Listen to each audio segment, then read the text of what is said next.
আসসালামু আলাইকুম। প্রিয় দর্শক, নিশ্চয়ই খেয়াল করেছেন যে আমি আমার কোনো ধরনের কন্টেন্ট, কোনো ধরনের ভিডিও আপনাদের কাছে যে পুরোটা দেখার অনুরোধ করি না, অথবা কখনো সাবস্ক্রাইব করার কথা বলি না, বলার প্রশ্নই ওঠে না। এগুলো আপনাদের নিজস্ব বিষয়, একান্ত নিজস্ব বিষয়। তবে আজকের এই কন্টেন্টটি বিশেষভাবে অনুরোধ করছি সম্পূর্ণটা দেখার জন্য। তার কারণ এটি সম্পূর্ণ না দেখলে এই ভিডিওর যে মেসেজ, যে গুরুত্ব, সেটি বোঝা সম্ভব নয় এবং অবশ্যই খুবই গুরুত্বপূর্ণ এবং স্পর্শকাতর মেসেজ এর মধ্যে রয়েছে বলে আমি মনে করি।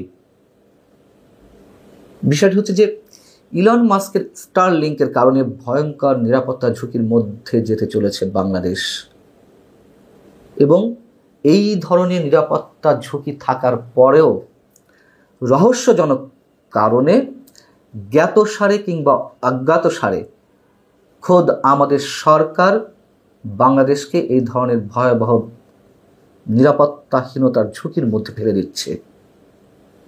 ঠিক এ ধরনের একটি চিঠি আমার হাতে এসেছে, আমি সেটি আপনাদের একটু দেখাতে চাই এবং একটু বলে রাখতে চাই, অতি সাম্প্রতিক সময় বাংলাদেশের তুমুলভাবে বিতর্কিত যে বিষয় দুই তিনটি রয়েছে, তার মধ্যে একটি মিয়ানমারের রাখাইনের উদ্দেশ্যে কথিত মানবিক করিডর দেওয়ার বিষয়।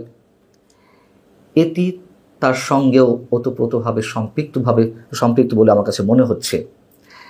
একটু মনে করিয়ে দিই যে গত কয়েক মাস আগে আমাদের প্রধান উপদেষ্টা ডক্টর মোহাম্মদ ইউনূস নিজে ইলন মাস্ককে চিঠি লিখেছিলেন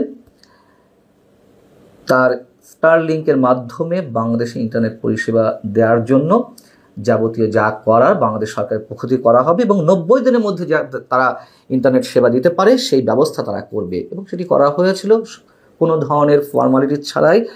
বিশেষ ব্যবস্থাপনায় তাদেরকে লাইসেন্স দেওয়া হয় এবং সেটি নিয়েও আমি প্রশ্ন তুলেছিলাম এর পেছনে বিশেষ কোনো রাজনৈতিক বা আন্তর্জাতিক ইস্যু জড়িয়ে রয়েছে কিনা। তো যাই হোক, সেই লাইসেন্স দেওয়ার পরে এখন লাইসেন্সের যে শর্তগুলো, সবচেয়ে বড় যে শর্তগুলো, সেইগুলো এখন সেগুলোর ধার ধারছে না স্টারলিংক। কোনো ধরনের নিয়ম নীতি তারা তোয়াক্কা করছে না, এবং এই যে নিয়ম নীতি তোয়াক্কা না করা, সেটির কারণে দেশের গুরুত্বপূর্ণ স্পর্শকাতর তথ্য যে কোনো সময় দেশের বাইরে চলে যেতে পারে, পাচার হতে পারে। কিভাবে হতে পারে সেটি বুঝতে গেলে আমাদেরকে লাইসেন্স দেওয়ার যে গাইডলাইনের মধ্যে যে শর্তগুলো রয়েছে তার মধ্যে দুই একটি খুব ছোট করে একটু আপনাদের সামনে তুলে ধরতে চাই। এই গাইডলাইনের সেকশন 15 অনুযায়ী চুক্তিবদ্ধ যে কোনো সংশ্লিষ্ট প্রতিষ্ঠানকে আগে আর্থ স্টেশন নির্মাণ করতে হবে। বাংলাদেশের যে কোনো ধরনের ডাটা ট্রাফিক আমাদের দেশের ইন্টারন্যাশনাল গেটওয়ে হয়ে পাস করতে হবে।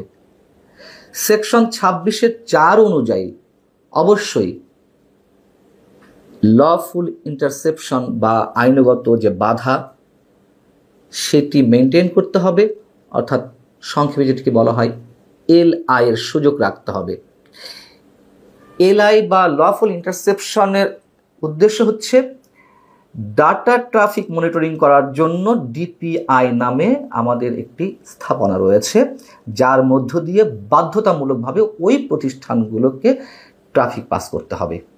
এই হচ্ছে মোটা দাগে যে গাইডলাইন রয়েছে তার দুটি শর্ত। অর্থাৎ বাংলাদেশ সম্পর্কে যে কোনো ধরনের স্পর্শকাতর বা গুরুত্বপূর্ণ তথ্য যাতে সংশ্লিষ্ট প্রতিষ্ঠান, ধরে নিন এক্ষেত্রে স্টারলিংক নিয়ে আলোচনা করছি, স্টারলিংক যাতে অন্য কোথাও পাচার করছে কিনা সেটি সহজে বাংলাদেশ কর্তৃপক্ষ বা BTRC মনিটরিং করতে পারে BTRC মাধ্যমে। এবং এই DPI বাংলাদেশের IIG অর্থাৎ ইন্টারন্যাশনাল ইন্টারনেট গেটওয়ের সঙ্গে সম্পৃক্ত। আমাদের একটু টার্মসগুলো খেয়াল রাখা দরকার।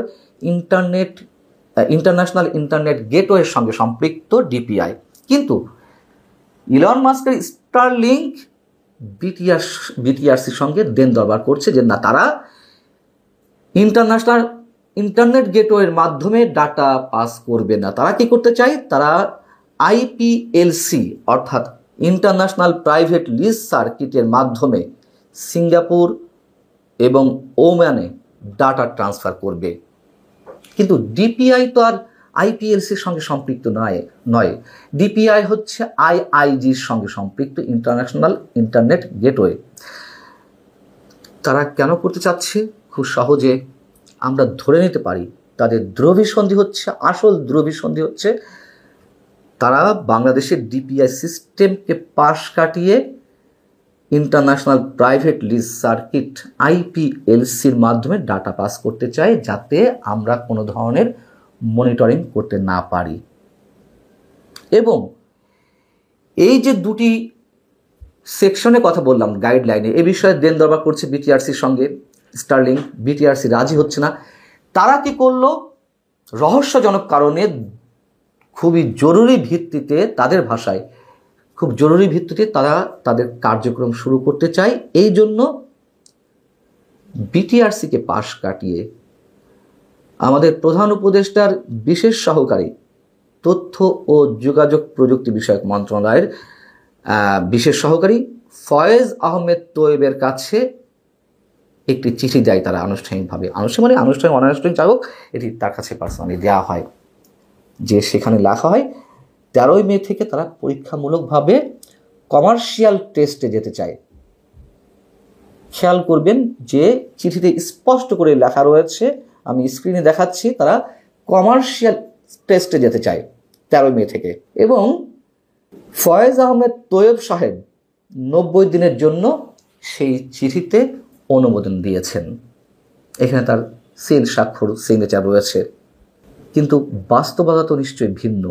কমার্শিয়াল টেস্টে কি তারা গিয়েছে? কোনো প্রতিষ্ঠান বা ব্যক্তিগত পর্যায়ে কেউ কি এটি ব্যবহার করছে যে এটি কমার্শিয়াল টেস্ট?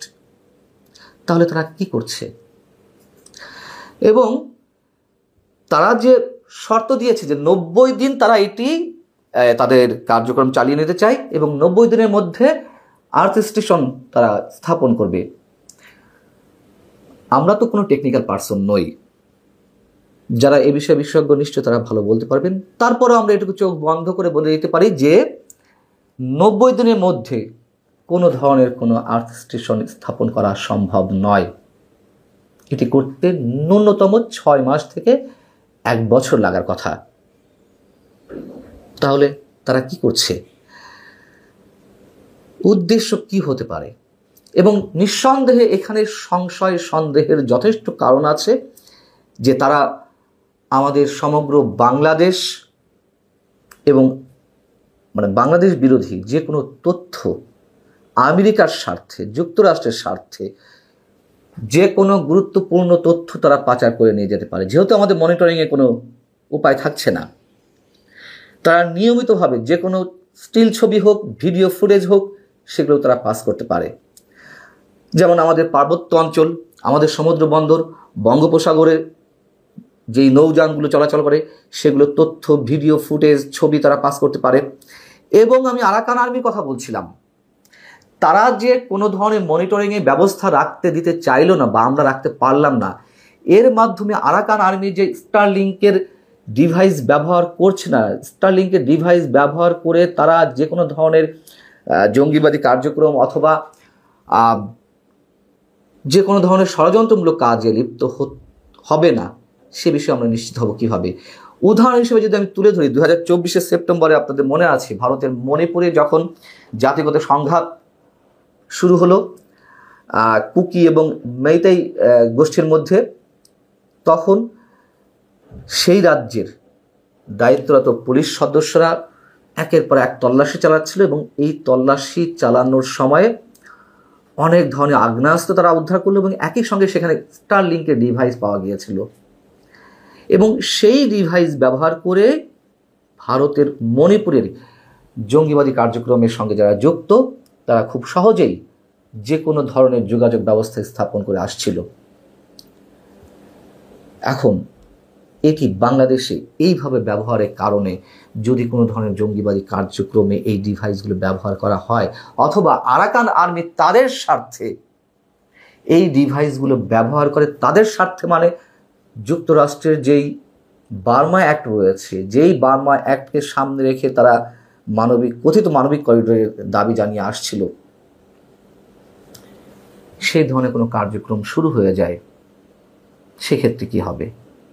আমরা জানি না আমাদের বর্তমান অন্তর্বর্তী সরকার কি উদ্দেশ্যে, কি কারণে, কি স্বার্থে এটির অনুমোদন এইভাবে দিয়ে দিয়েছে।